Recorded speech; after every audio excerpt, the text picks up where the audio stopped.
नमस्कार, स्वागत है आप सभी का सीएनबीसी आवाज पर। आप देख रहे हैं खिलाड़ी नंबर 1 और भारतीय बाजारों पर एक बार नजर डाली जाए तो आज थोड़ा सा कंसोलिडेशन देखने को मिल रहा है और लगातार पिछले 5-6 दिनों में जो हमने तेजी कायम की और 18,000 के ऊपर हम निकले हैं।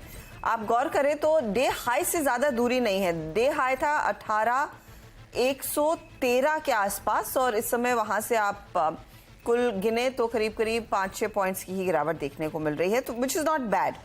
साथ ही अगर आप निफ्टी बैंक देखें तो 53 अंकों की नरमी और 43 to 88 तक के हाई पर हम आज पहुंचे थे। इनफैक्ट अब वो रिस्टोर होके 43,307 हो चुका है।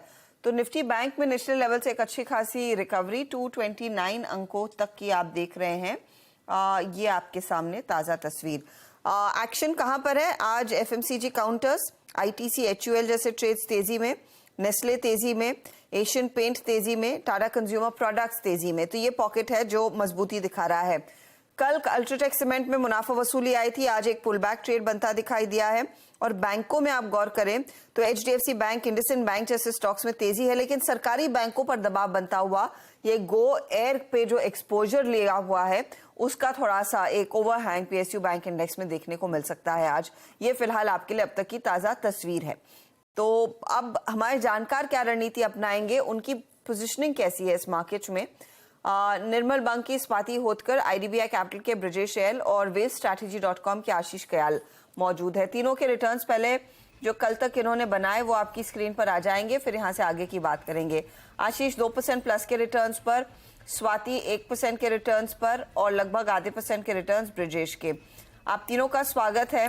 ब्रजेश, आज के लिए क्या लग रहा है, थोड़ा सा कंसोलिडेट कर सकता है मार्केट? हाँ, या एग्जैक्टली मैडम। जो आज सवेरे जो ग्लोबल मार्केट को जो चलते जो हम लोग को जो वीकनेस देखने को मिला था, तो मुझे लगता है कि वो आज के पार्ट का वीकनेस हो चुका है। बैंक निफ्टी में रिकवरी देखने को मिल रही है। अगर मुझे लग रहा है सेकेंड हाफ में ये कंटिन्यूशन रहेगा तो बैंक निफ्टी जो आज अभी करेंटली जो नेगेटिव जो ट्रेड कर रहा है 66 पॉइंट्स, तो वो ये रिकवर होने के पूरे चांसेस है।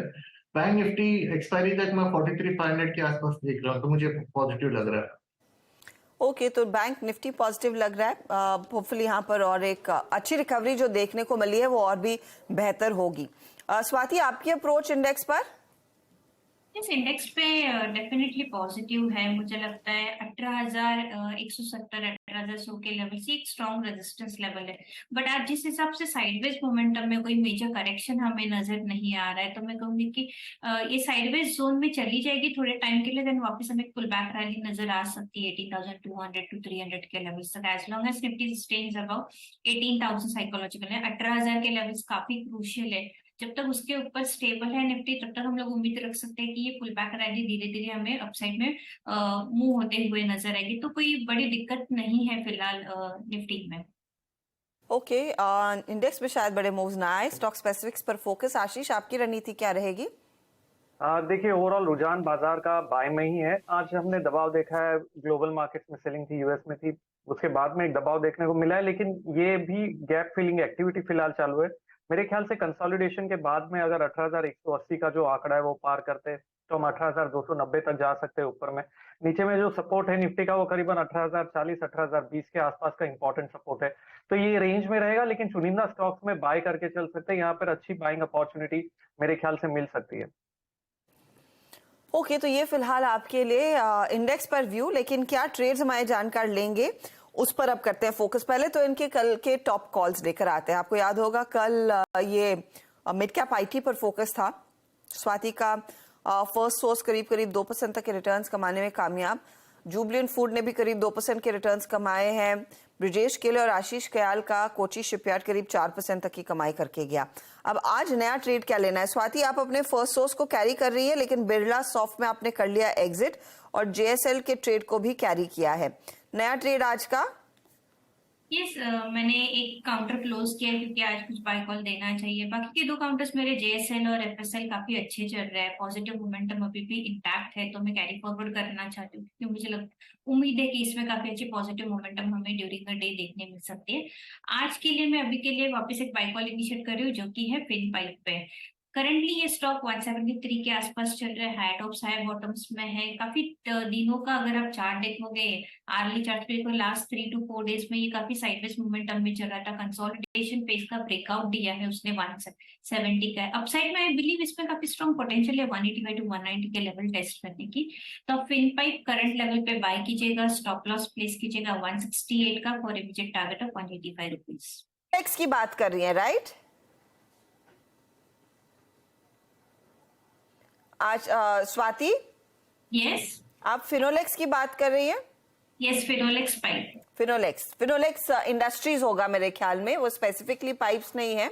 फिनोलेक्स इंडस्ट्रीज डायरेक्टर साहब वो लेकर आपने फिन पाइप बोला ना, तो यहाँ पर हमारे डायरेक्टर साहब को प्रिंस पाइप सुनाई दिया है, स्टॉक फिनोलेक्स वाला। तो पहले वो लेकर आइएगा स्क्रीन पर। और स्वाति एक बार प्लीज दर्शकों की सहूलियत के लिए टारगेट और स्टॉप लॉस दोबारा दोहराएं।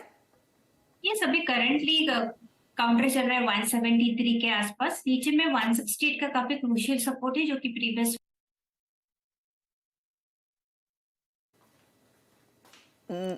Swati sorry, you'll have to repeat yourself again, आपका लिंक भी अब टूट गया। तो 168 का स्टॉप लॉस लगाना है क्या?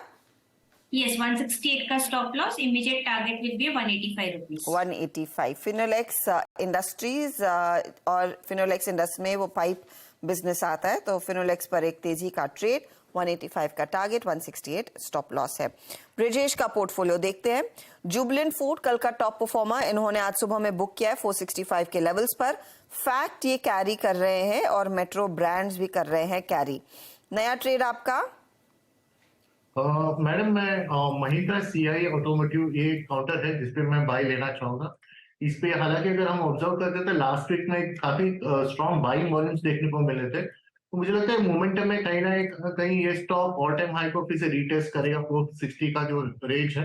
लेकिन अभी के लिए अगर हम ट्रेडिंग की बात करें तो करंट प्राइस में बाय करना चाहिए। 413 चल रहा है, 405 का इसका स्टॉप लॉस रहेगा और 435 का टारगेट बनता है इसका ऊपरी तरफ में। तो पॉजिटिव महिंद्रा सीआई के ऊपर। महिंद्रा सीआई में एक ट्रेड का मौका आपको दिख रहा है बाय साइड की तरफ। 435 का टारगेट रहेगा और 405 स्टॉप लॉस के तौर पर काम करेगा। चलिए अब लेकर आते हैं आशीष का पोर्टफोलियो। तो आशीष का तो कोच्चि शिपयार्ड खूब चला, वहां पर अच्छे खासे रिटर्न्स बनते हुए दिखाई दिए। ये अभी भी कैरी कर रहे हैं ट्रेड, और फिर आज सुबह में वीआईपी और हिंद कॉपर में इन्होंने प्रॉफिट बुक किया। नया क्या जोड़ रहे हैं आशीष? नया जो ट्रेड जोड़ना चाहेंगे वो है एनएलसी इंडिया। यहाँ पर बहुत अच्छा एक पैटर्न बना है, एक inverted head and shoulder pattern, उसका ब्रेकआउट आते हुए नजर आया। नेकलाइन के ऊपर 82 के आसपास ब्रेकआउट है और काफी अच्छा टारगेट मिलता है ऊपर करीबन 93.50 का। तो एनएलसी इंडिया पे बाय की राय होगी। स्टॉक में वॉल्यूम्स भी अच्छे पिकअप हुए ब्रेकआउट के साथ में, और मेरे ख्याल से mid cap small cap space में से अच्छा बाइंग आज आना चाहिए। तो एनएलसी इंडिया पे बाय करिए। स्टॉप लॉस है 82.40 का और टारगेट है 93.50 का। ओके, ये फिलहाल आपके लिए एनएलसी इंडिया 93.50 आपने कहा, राइट? बिल्कुल। टारगेट लेकर चलेंगे और स्टॉक आपके सामने 82.40 के आसपास स्टॉप लॉस लगाए। अच्छा आशीष, आपके पोर्टफोलियो में एक जगह खाली है, कोई और ट्रेड इस समय देंगे या फिर दोपहर का इंतजार करना है? फिलहाल थोड़ा बाजार कंसोलिडेशन में है, तो एक बार वेट करना चाहूंगा मैं। सेकेंड हाफ में देखते हैं कि ऊपर का लेवल बाजार निकाल पाता है तो अच्छा बाइंग वापस मिल सकता है। तो थोड़ा वेट करके बाइंग में नजर बनाए रखूंगा मैं। ओके, तो बाय साइड का ट्रेड आएगा लेकिन कुछ देर बाद। चलिए वक्त हो रहा है एक ब्रेक का। ब्रेक के बाद मार्केट के एक्शन पर भी नजरें रहेंगी। ऊपरी लेवल से बार बार फिसल रहा है मार्केट, ध्यान रखें। इस घंटे भी अगर आप गौर करेंगे तो आईसीआईसीआई बैंक, एचडीएफसी बैंक में प्रेशर थोड़ा सा इंटेंसिफाई होता हुआ दिखाई देने लगा है। एलएनटी भी आज थोड़े से बैकफुट पर है। तो बैंकिंग स्टॉक्स ही हैं जो इस समय मार्केट की पोजीशन को ड्रैग कर रहे हैं। लेंगे एक ब्रेक, फटाफट लौटते हैं, बने रहिए।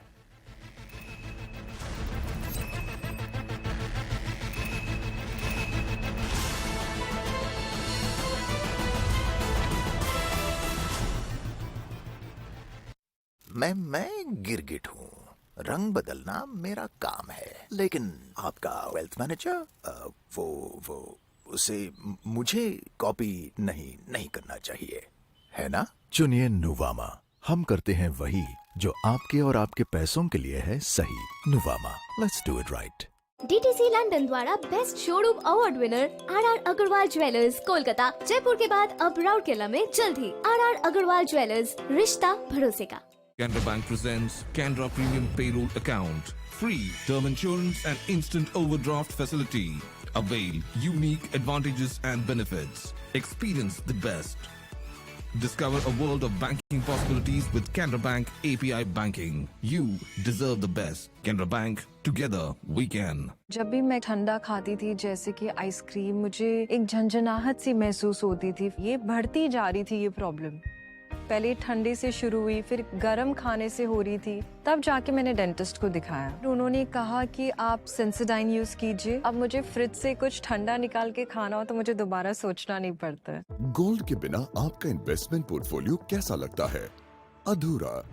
क्योंकि गोल्ड के साथ आपके पास पावर होती है बड़े फैसले लेने की, रिस्क्स और रिटर्न्स को बैलेंस करने की, पावर आसानी से खरीदने और बेचने की। इसीलिए गोल्ड है आपका स्ट्रेटेजिक एडवांटेज, जिसके बिना आपका पोर्टफोलियो है अधूरा। अपने पोर्टफोलियो को दें गोल्ड की power. World gold council. Hey buddy.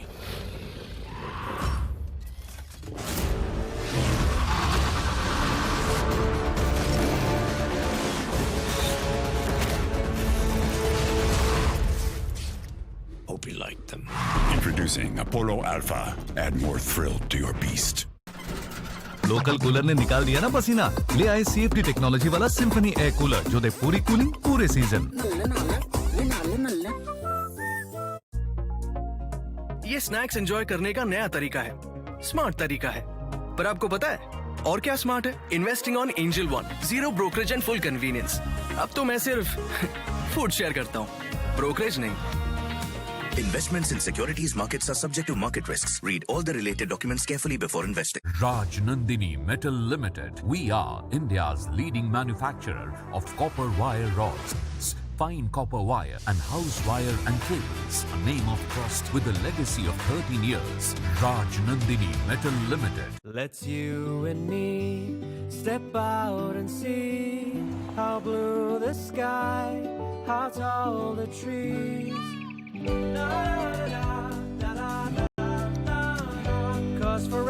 Skoda brings you Kushaq and Slavia, India's safest family cars. दादू, ये प्रीमियम क्या होता है? बेटा प्रीमियम मतलब समझ लो पेट्रोल। जब तक कार में पेट्रोल है तब तक कार चलेगी, पेट्रोल खत्म कार स्टॉप। बट पापा, इस बार पेट्रोल खत्म होने पर भी कार चलती रहेगी। वो कैसे? LIC के जीवन लाभ में प्रीमियम पेमेंट हो जाए स्टॉप, पर पॉलिसी के फायदे चलते रहते हैं। मतलब अब लाइफ की गाड़ी चलेगी नॉन स्टॉप। LIC हर पल आपके साथ।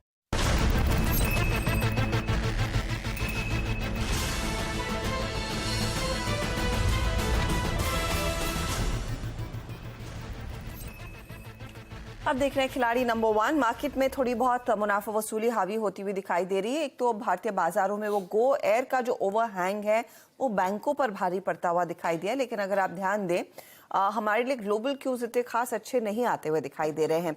एक इंपॉर्टेंट इवेंट है आज शाम को, फेड रिजर्व की बैठक की डिटेल सामने निकल कर आती हुई दिखाई देंगी। जानकार यही कह रहे हैं कि फेड 0.25% दरें बढ़ा सकता है, लेकिन यहां से आगे क्या वो फेड दरों में जो इजाफा आता दिखाई दिया है वो जारी रहेगा या फिर उस पर एक विराम लगेगा, वो एक बड़ा सवाल है। दूसरी तरफ अमेरिका में जो मंदी की आशंका जताई जा रही है उससे क्या संकेत मिलते हुए दिखाई दे रहे, किस तरह के सिनेरियोज पोस्ट हो रहे हैं वहां पर या पेंट हो रहे हैं वहां पर। नीरज हमारे साथ है और उनसे बेहतर आपको कोई नहीं समझा सकता कि ग्लोबल और स्पेशली अमेरिकी स्थिति कैसी है और उससे क्या इन्फ्लुएंसेस फिर बाकी इमर्जिंग मार्केट्स भी लेते हुए दिखाई देंगे। तो आज एक इंपॉर्टेंट इवेंट और ऑफ कोर्स उससे पहले हमने देखा है ये रीजनल बैंक्स की फिर हवाइयां उड़ती हुई दिखाई दी हैं। तो आज क्या एक्सपेक्ट होगा, वहां से क्या आगे के लिए निकल कर आएगा और एक्चुअल सिचुएशन क्या है? देखिए आज बहुत टेंशन है जेरम पावेल के सर पे कि क्या करना है, क्योंकि बैंकिंग क्राइसिस है, फेडरल गवर्नमेंट की सीलिंग की क्राइसिस है, रीजनल बैंकिंग की क्राइसिस चल रही है, महंगाई की क्राइसिस, बहुत सारी समस्याओं के बीच में 3 सिनेरियो बनते हुए दिख रहे हैं कि फेड के दिमाग में क्या चल रहा होगा और वो क्या फैसले ले सकता है। पहला सिनेरियो जो बन रहा है वो ये दिख रहा है कि फेड ने जो अपना प्रॉमिस रखा है कि महंगाई को नीचे लाएंगे वो 2% तक, इसलिए वो लगातार ब्याज दर बढ़ाएंगे और बैक टू बैक 3 मीटिंग्स हैं यहाँ से लेकर के जुलाई तक, और हर बार वो कम से कम 25-25 बेसिस पॉइंट बढ़ाएंगे। तो 3 हाइक जब वो करेंगे तो अपने पुराने एजेंडे पे वो चलेंगे। ये संभावना जो हम बता रहा हूँ इस सिनेरियो नंबर 1, इसकी संभावना 50% है, क्योंकि उसके बिना महंगाई नीचे आ नहीं रही वहाँ पे। अगर वो ऐसा करते हैं तो क्या होगा, उससे क्रेडिट क्राइसिस खड़ी हो जाएगी, सिस्टम से पैसा बिल्कुल बाहर निकलेगा, लोन नहीं मिलेगा, कंपनी की अर्निंग गिरेगी, बिजनेसेस बंद होंगे, डिफॉल्ट होंगे और नौकरियां जाएंगी, सबकी ले ऑफ्स होंगे। तो मंदी की तरफ आप एक कदम और तेजी से बढ़ाएंगे। और यूरोप में आप देखेंगे तो उससे पहले ये संख्या ज़्यादा खड़ी होगी, क्योंकि यूएस की बहुत सारी कंपनीज का 25 से 30% बिजनेस वहाँ से आता है। तो एक तरीके से मंदी का पूरा सिनेरियो यहाँ बनेगा, और चीन में जो रीओपनिंग का बड़ा चल रहा है कि उसकी वजह से एक सपोर्ट मिलेगा ग्लोबल इकोनॉमी को, वो बिल्कुल फिजल आउट हो जाएगा। तो सिनेरियो नंबर 1 में जिसकी संभावना सबसे ज़्यादा है, मैक्सिमम पॉसिबल ये है कि जून के बाद आपको मंदी दिखाई दे। तो ये एक सिनेरियो जो फेड बहुत गंभीरता से सोचेगा।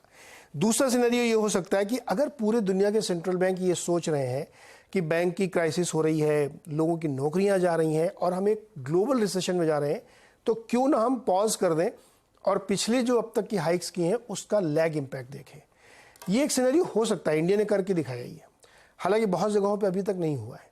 अगर ये होगा या हो सकता है या होने की संभावना बनती है तो 30% चांसेस इसके हैं। अगर ऐसा होगा तो ये पहले सिनेरियो से ज़्यादा खतरनाक सिनेरियो होगा, लेकिन ये प्ले आउट होगा 2024 कैलेंडर ईयर में, क्योंकि आप अपनी प्रॉब्लम को कुछ समय के लिए टाल देंगे, उसको सॉल्व नहीं कर रहे हैं, उसको डिले कर रहे हैं, डिनाइल कर रहे हैं। तो उससे क्या होगा कि यूएस में सब कुछ नॉर्मल चलेगा, रेड हॉट जॉब मार्केट बिल्कुल वैसे ही चलता चलेगा, सैलरी बढ़ती रहेगी, लोगों की कंजम्पशन बढ़ता रहेगा, ये सब डेटा है वहाँ पे, हवा में बात नहीं कर रहा हूँ मैं। और चीन की रीओपनिंग भी प्ले करेगी। इससे क्या होगा कि 2024 तक पहुँचते पहुँचते आप इस स्थिति में पहुँचेंगे कि आपको मैसिव हाइक करनी पड़ सकती है और आप 2024 में फिर आप मंदी में जाएंगे।